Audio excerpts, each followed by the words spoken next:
Our mistakes are nothing new or startling. Think about that. Most of the time, think about this. Most of the time when you make a mistake, it's something that you already knew. You actually know you're making the mistake when you're making it.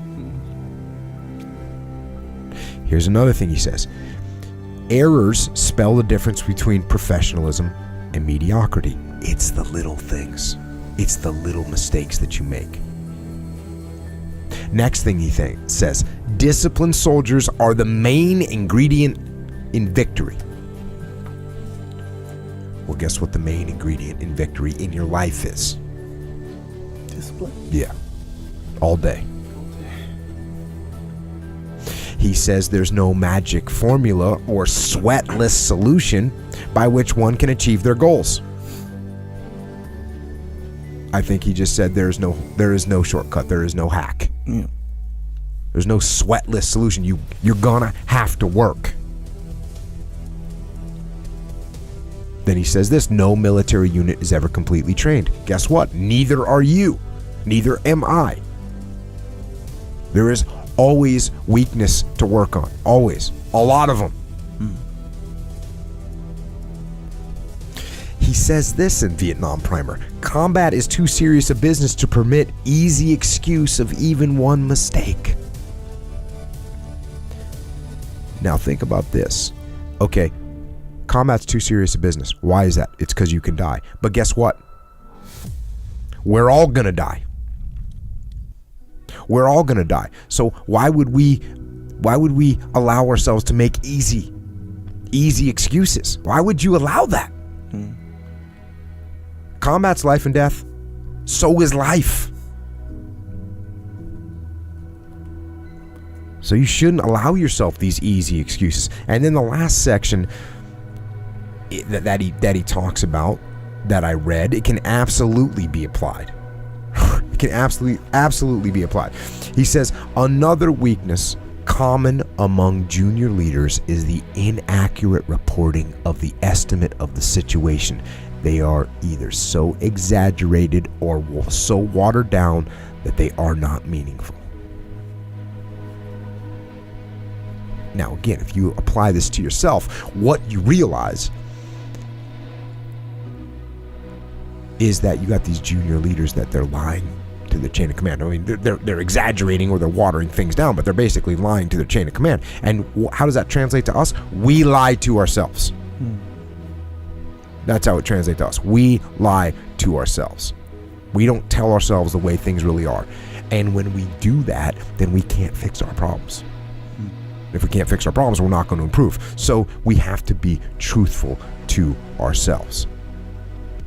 I have to be truthful to myself. You have to be truthful to yourself. You have to stop rationalizing, stop making excuses, stop telling yourself little watered down assessments of where you're really at. Tell yourself the truth so that you can get where you want to go. You can be who you want to be. You can be who you should be. Who you should be when you do what you know you should do, when you pay attention to the little things, when you implement discipline, true and unflinching and unmitigated discipline in your life, when you stop trying to find a sweatless solution, when you look for weaknesses to work on, when you allow no easy excuses. And all that starts when you stop lying to yourself. When you stop lying to yourself, that's when you can become who you know you should be. When you tell yourself the truth about where you are so you can make sure you are in the right place. And if you're not in the right place, then you can get yourself on the path to get there. The path of discipline, the path of hard work, and the path of truth. Well, the thing about it is funny, man. All these catchphrases people always say, failure is a part of life and failure is how you grow. I've said all that stuff before, but it really is a bunch of shit.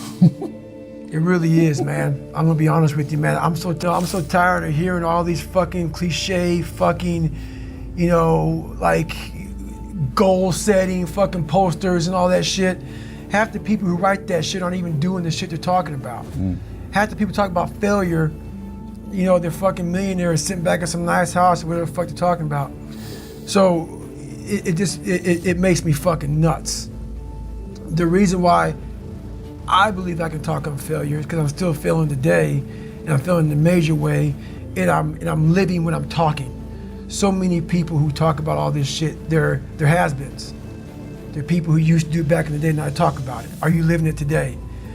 So for me, failure is something that you should be afraid of. It should be afraid of, but that's why you should go out there and challenge yourself to fail. Because if you're not failing at something, that means you've set your goals to pass, to succeed at everything you do, which means you're not setting your goals high enough. So for me, okay, I'm gonna go out and break the Guinness Book of World Record for pull-ups. Lofty goal, which is why I failed it twice before I finally got it. I knew going into everything I've ever done in my life, Navy SEAL training, 3 times before I got it. Everything I've ever done in my life took me 3 times before I got it. I knew that there was a huge possibility of failure. But what I gained from failure is this. When you see a movie and you watch a movie about a person who keeps failing, and at the end, they succeed, how do you feel after you watch that movie? Elated. Amazing, right? Yeah. I become the movie. I want to feel how I feel watching someone else in the movie. When I watched Rocky get his ass kicked and I watched all these different things of failure, I was able to put myself there and say, God, man, how much do you feel now that you finally got there? That's what failure has done to me. I've watched so many things and watched someone succeed at the end of it. It's like, God, I want to feel like that. But failure causes that one feeling.